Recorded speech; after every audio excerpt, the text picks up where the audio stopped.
नए साल में काफ़ी दिन से मिल कर के गपशप करने का विचार था, तो आज आप सब लोगों को इसलिए याद किया है कि मिल कर के बैठे और बातचीत हमारी हो जाए। प्रमुख रूप से हमारे कार्यक्रम की चर्चा आप लोगों से कर लेता हूं, जिसकी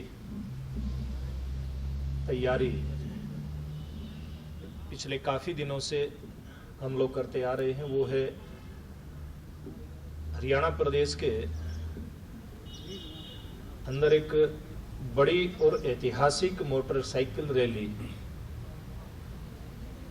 जो 15 फरवरी को जिसका आयोजन होगा, और भारतीय जनता पार्टी के राष्ट्रीय अध्यक्ष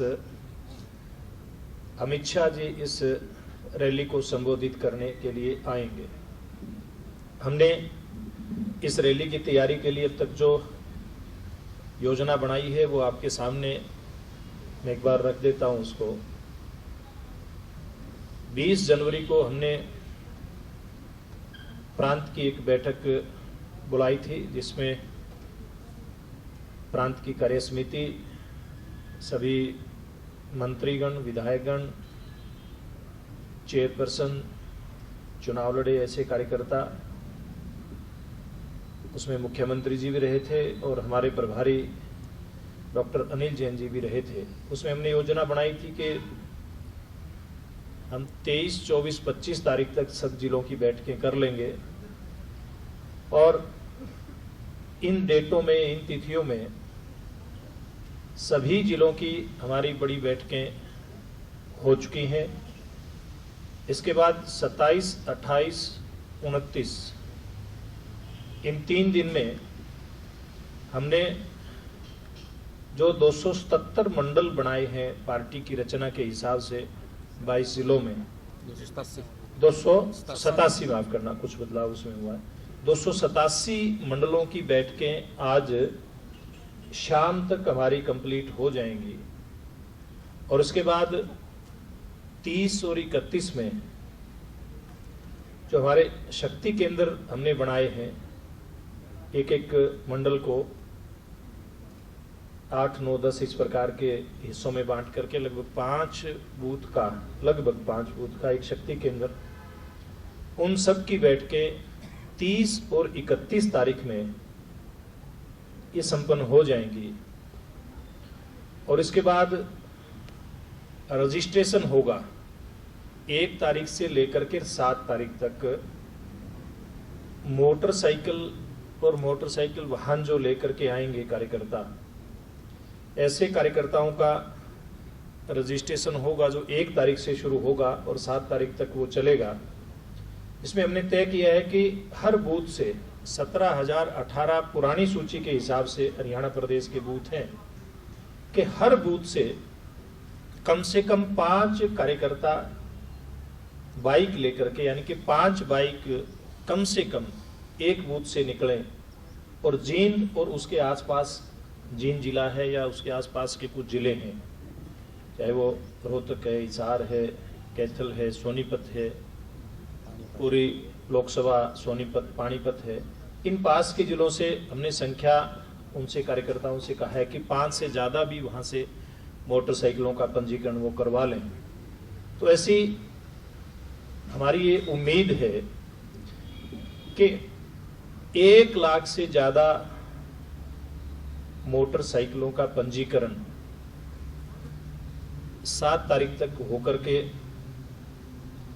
हमारे पास आ जाएगा। हमने इसके लिए बाकायदा परफॉर्मा दिया है, उस पे जिसने भी पंजीकरण करवाना है वो उसकी पूरी जानकारी, उसका कार्यकर्ता का नाम, उसका टेलीफोन नंबर, उसका व्हाट्सएप नंबर, ईमेल आईडी, उसकी ईमेल आईडी, ट्विटर अकाउंट है तो कोई वो, और साथ में हमने एक नीचे संकल्प भी उससे करवाया है कार्यकर्ता से, कि जिसमें उसे अपेक्षा की गई है कि वो दोबारा से देश में मोदी जी के नेतृत्व में सरकार बने और अमित शाह जी उसके लिए जो अभियान लोकसभा का 2019 का जो शुरू कर रहे हैं, उसमें कार्यकर्ता बढ़ चढ़ करके भाग ले और वो हेलमेट लगा करके आए और सड़क सुरक्षा के नियमों का पालन करता हुआ और स्वच्छता का विशेष ध्यान रखता हुआ वो इस रैली में जाए। प्रधानमंत्री पद का घोषित होने और रैली समाप्ति के बाद भी जब वो आए तो इन सड़क सुरक्षा नियमों का पालन करता हुआ ही वो अपने घर पे सुरक्षित पहुंचे। इसके लिए जो अलग से 1 तारीख से 7 तारीख तक जो हमारा रजिस्ट्रेशन रहेगा, इनकी जो सूचियां आएंगी, फिर ये विचार किया है कि 10 और 11 फरवरी को ऐसे सब कार्यकर्ता जो इस मोटरसाइकिल रैली में भाग लेंगे, उनकी बड़ी बड़ी बैठकें वो जिला उसकी योजना बनाएगा कि मंडल अनुसार या विधानसभा अनुसार वो बैठकें होंगी, ताकि सब तरह की जो सूचनाएं हैं वो उन कार्यकर्ताओं तक पहुंचा दें। हमने हमारी जो टीम है वरिष्ठ कार्यकर्ताओं की, उस टीम में काम की हमने जिम्मेवारी का बंटवारा भी किया है। संजय भाटिया हमारे जो प्रदेश के महामंत्री हैं, वो इस पूरी रैली है इसकी सारी व्यवस्था को ये देख रहे हैं, और जो रूट और वहाँ से आने की बाकी व्यवस्थाएं हैं वो दूसरे महामंत्री वेदपाल एडवोकेट देख रहे हैं। तो इस प्रकार की व्यवस्थाएं हमने बांट करके, और 10 और 11 तक जैसे मैंने बताया, ये पूरा हमारा रजिस्टर्ड जो कार्यकर्ता होंगे उनकी बैठकें संपन्न उसमें हो जाएंगी, और ये रैली अपने आप में एक अभूतपूर्व रैली होगी। और हमारे लिए ये सौभाग्य की बात है कि जब 2013 में नरेंद्र मोदी जी को भारतीय जनता पार्टी की राष्ट्रीय कार्यकारिणी की बैठक जो गोवा में थी, उसमें प्रधानमंत्री पद का उम्मीदवार उनको घोषित किया था, उसके बाद रेवाड़ी के अंदर पूर्व सैनिक रैली थी। पहली बार मोदी जी का उस रैली में आना हुआ था। 15 सितंबर की, 15 सितंबर की, मुझे लगता है 15 सितंबर उसकी डेट थी। 13 सितंबर को 2013 को वो प्रधानमंत्री पद के उम्मीदवार घोषित हुए थे।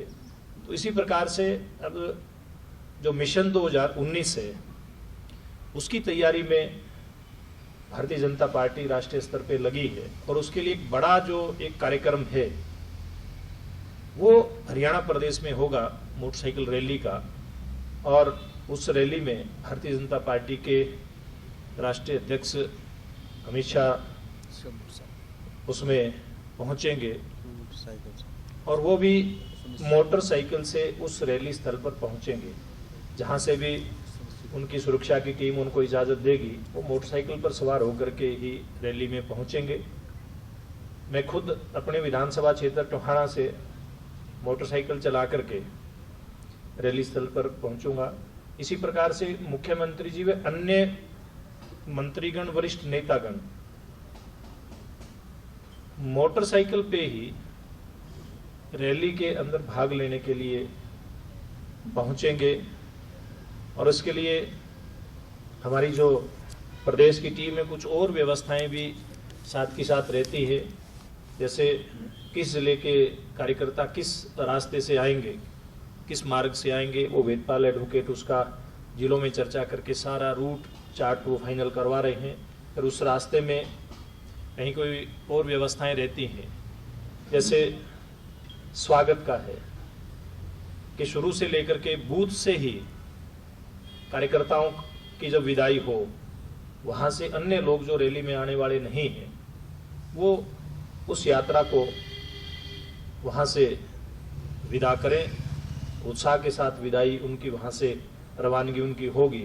और रास्ते में भी अन्य स्थानों पर इस प्रकार के कार्यक्रमों का आयोजन होगा, ताकि उत्साह भरे माहौल में कार्यकर्ता रैली तक पहुँचें। कहीं पर कोई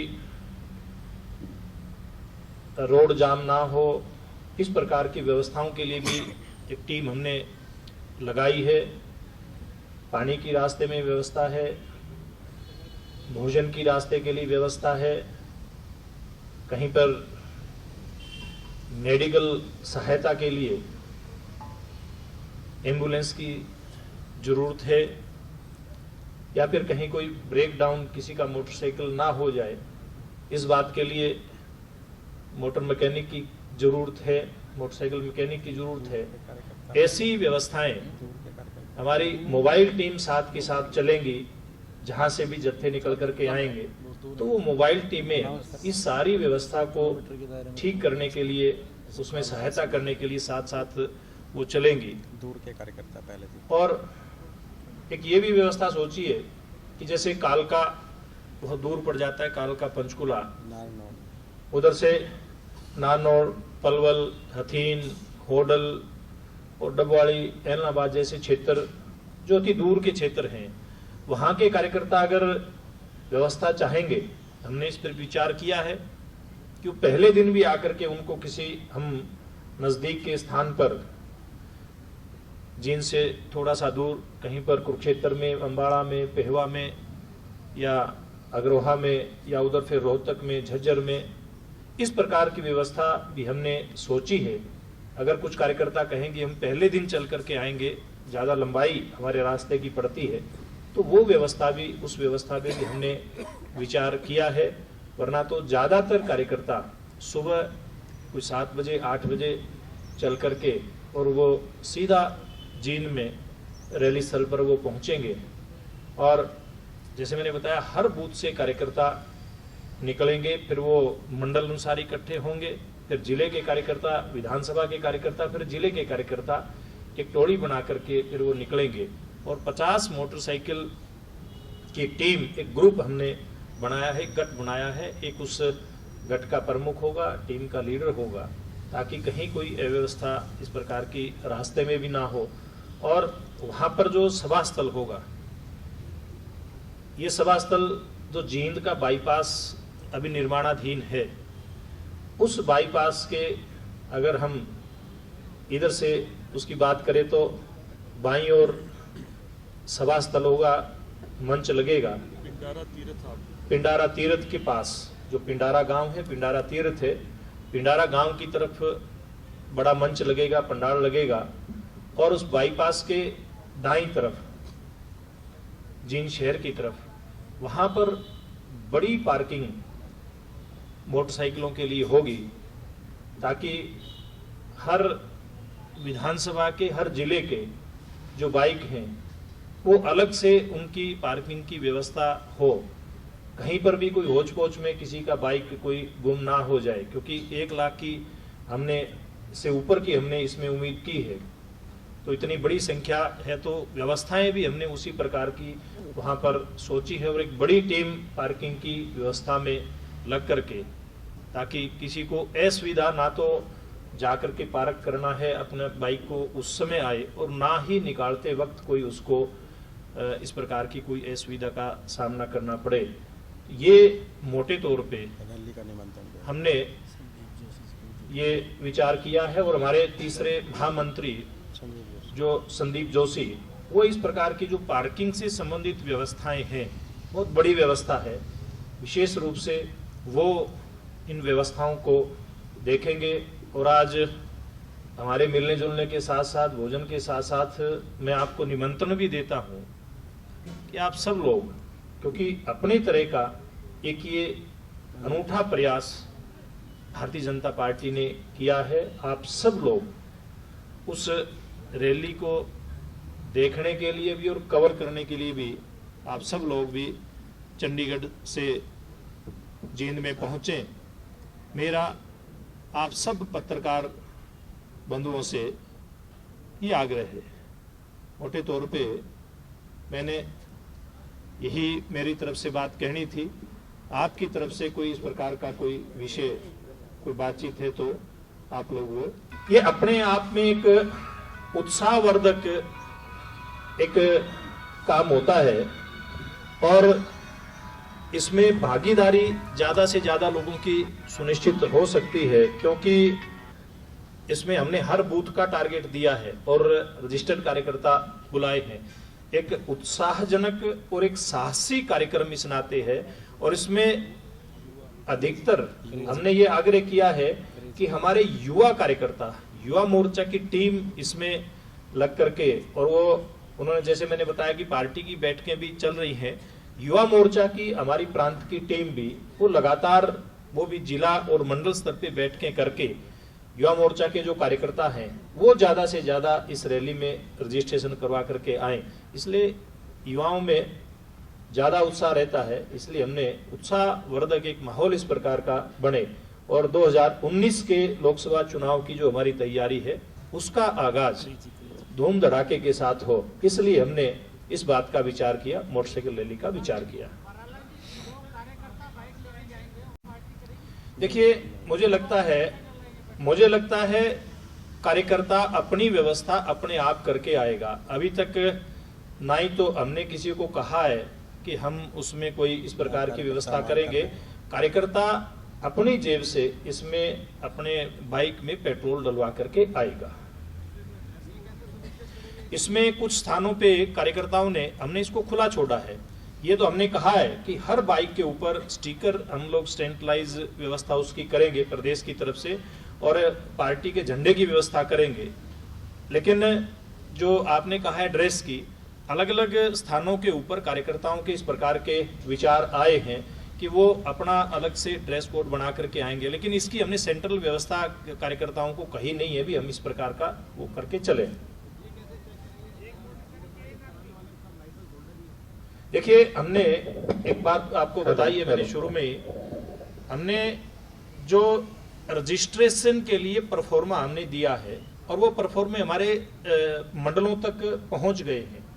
जैसे आज शाम तक हमारे 287 मंडलों की बैठकें पूरी हो जाएंगी और सभी बैठकों के अंदर वो परफॉर्मा वहां कार्यकर्ताओं को मिल गया है। उसमें हमने सारी चीजें लिखी हैं, इसलिए जब लिखी है जो हमारे पास परफॉर्मा आएगा तो हमारे पास जानकारी आ जाएगी। कार्यकर्ता का नाम है, उसका लाइसेंस है, उसका मोबाइल नंबर है, हर चीज उसमें आ जाएगी। हमने तो हेलमेट तक लेकर के आने का संकल्प उससे करवाया है, उसमें संकल्प लिखा है।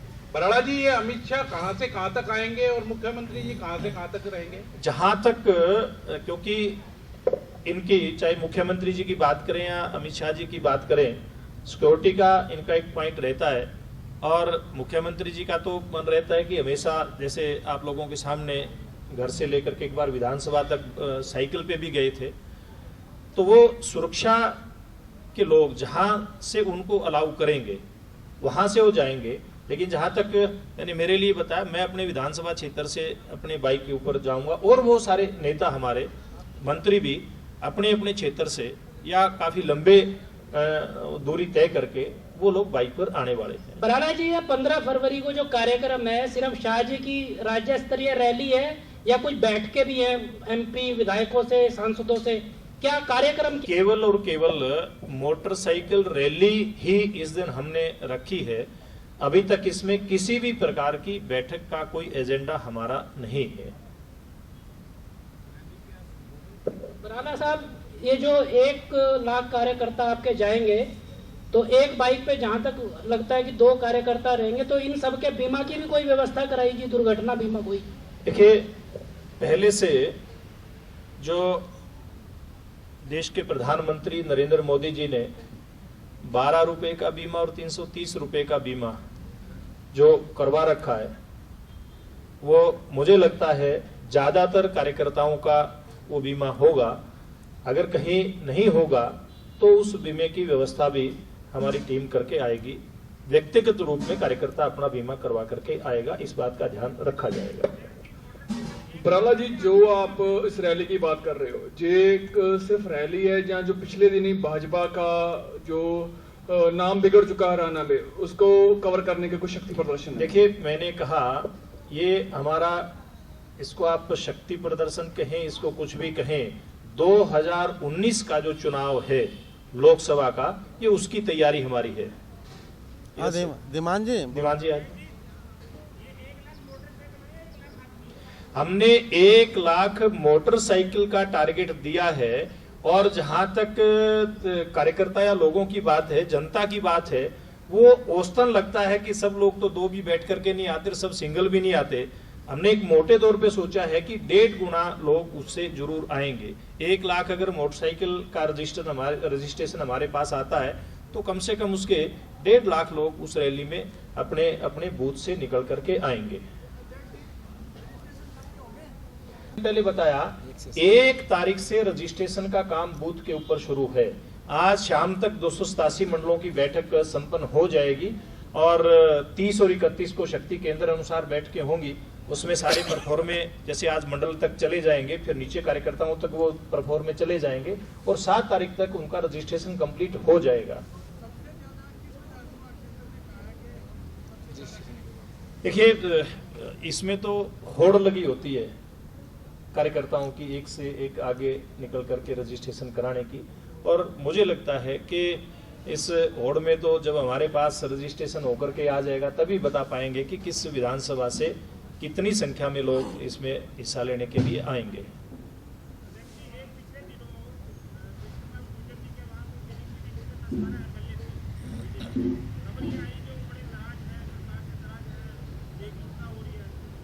देखिए, वो बैठक मैंने बुलाई थी और उसमें 10-12 विधायक हमारे नहीं थे। उसमें तीनों मेरे साथ 4 महामंत्री, हमारे संगठन महामंत्री समेत चारों हमारे महामंत्री थे, हमारे प्रभारी जी थे और रामलाल जी हमारे राष्ट्रीय महामंत्री संगठन, वो उस बैठक में थे। अभी 11 फरवरी पंडित दीनदयाल उपाध्याय जी की पुण्यतिथि है और भारतीय जनता पार्टी समर्पण दिवस के रूप में दीनदयाल जी की जयंती पुण्यतिथि को मनाती है। और उसमें समर्पण में कार्यकर्ता और भारतीय जनता पार्टी के समर्थक समय का जैसे हम समर्पण करते हैं तो धन का समर्पण पार्टी के लिए आजीवन सहयोग निधि के रूप में हो, इस विषय को लेकर के वो बैठक बुलाई गई थी।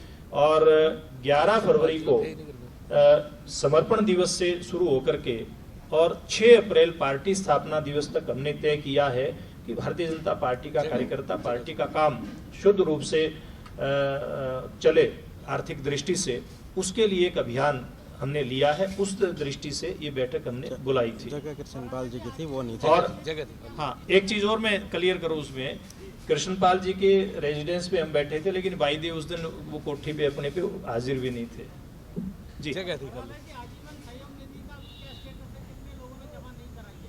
देखिए, अभी ये तो 11 फरवरी से हमारा इस साल का अभियान शुरू होगा तो 6 अप्रैल तक चलेगा। 6 अप्रैल के बाद इस सवाल का जवाब दे देंगे। नहीं, ऐसा है, कोई ये नहीं होता कि भाई इतने कार्यकर्ता तो हर कार्यकर्ता को इसमें आजीवन सहयोग निधि के नाते पैसा जमा कराना, ऐसा इसमें नहीं होता। जिस कार्यकर्ता की जितनी गुंजाइश है, जितनी उसका भाव है, उसी के हिसाब से होता है। कोई हम किसी कार्यकर्ता को इस प्रकार का टारगेट नहीं देते हैं कि वो कार्यकर्ता इतना पैसा जमा कराए। हाँ, लेकिन कितने कार्यकर्ताओं ने समर्पण किया है ये हम 6 अप्रैल के बाद आप लोगों को बता पाएंगे। इसमें कहीं कोई वो नहीं है, कोई इसमें छुपाने वाली बात हमारे लिए कहीं कोई नहीं है। ये जितना पैसा आएगा सारा या चेक के द्वारा आएगा या ऑनलाइन ट्रांजैक्शन के माध्यम से आएगा, आरटीजीएस या और आजकल नए सिस्टम हस्तांतरण के आए हैं पैसे के, उसके माध्यम से पैसा आएगा। और हमारे पास तो रोज की सूची हमारे पास आ जाएगी, आज इस आदमी ने इतने पैसे का इसमें सहयोग किया है, वो हमारे को खुला करने में उसकी कोई दिक्कत नहीं है। बराला साहब, ये 15 फरवरी की रैली के बाद क्या हरियाणा कैबिनेट में फेरबदल संभव है? कुछ ऐसी चर्चा चल रही सरकार और संगठन के स्तर पे? देखिए, अभी तो आज के दिन की अगर हम बात करें, इस प्रकार की कहीं प्रदेश स्तर पे या कोई राष्ट्रीय स्तर से हमें कोई निर्देश इस बात का नहीं मिला है या हमसे कोई चर्चा नहीं हुई है।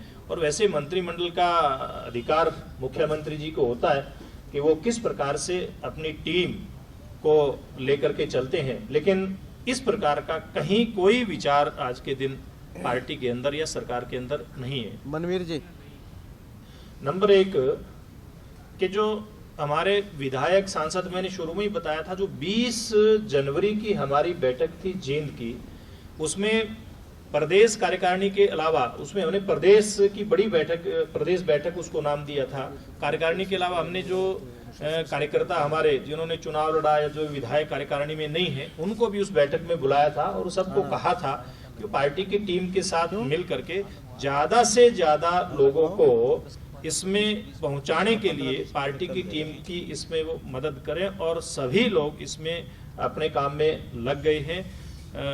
कल भी परसों भी मैं देख रहा था, मेरे पास जानकारी आई है, जिला की बैठकों में पहले हमारे विधायक मंत्रीगण पहुंचे हैं, मंडलों की बैठकों में मैं खुद भी 2 मंडलों की बैठकों में मैं खुद जाकर के आया हूँ। कल परसों राव नरवीर जी, हमारे मंत्री राजीव जैन, कविता जी, ये सब लोग बैठकों में होकर के आए हैं। और जहाँ तक दूसरे आपके सवाल का जवाब है, पद से इस्तीफा बहुत दिन पहले जब हमारे पास आया था, स्वीकार उनका कर लिया था, और आत्म प्रकाश मनचंदा जो अनुशासन समिति के प्रांत के अध्यक्ष हैं, उनके पास ये मामला हमने उनको रेफर कर दिया था इसके आगे फैसला लेने के लिए। लेकिन अभी 2-3 दिन पहले नया घटनाक्रम आया है, उसके बाद किस प्रकार का फैसला लेते हैं ये मनचंदा जी इसके ऊपर फैसला लेंगे। तो क्या ख्याल अनुशासन समिति।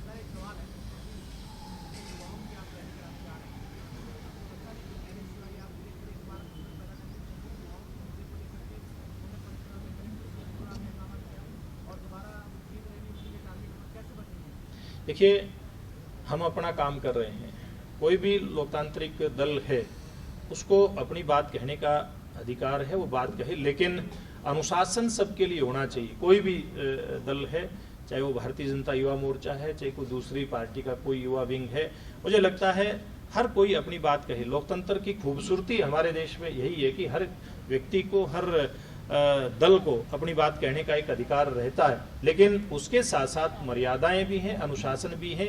ये सब लोग अगर इसको लेकर के चलेंगे तो मैं समझता हूँ कहीं कोई दिक्कत इसमें नहीं आएगी। मैं समझता हूँ लगभग सवाल आ गए, बहुत बहुत सबका धन्यवाद। कोई और बातचीत होगी, हम लोग यहाँ हैं, अभी साथ ही हैं सब लोग, और भोजन भी आप लोगों के लिए तैयार है। आप सबका बहुत बहुत धन्यवाद। और एक बार फिर मैं ये निवेदन करूंगा, आग्रह करूंगा कि 15 फरवरी की रैली में आप लोगों ने जरूर उसमें पहुंचना है, जींद में। बहुत बहुत धन्यवाद।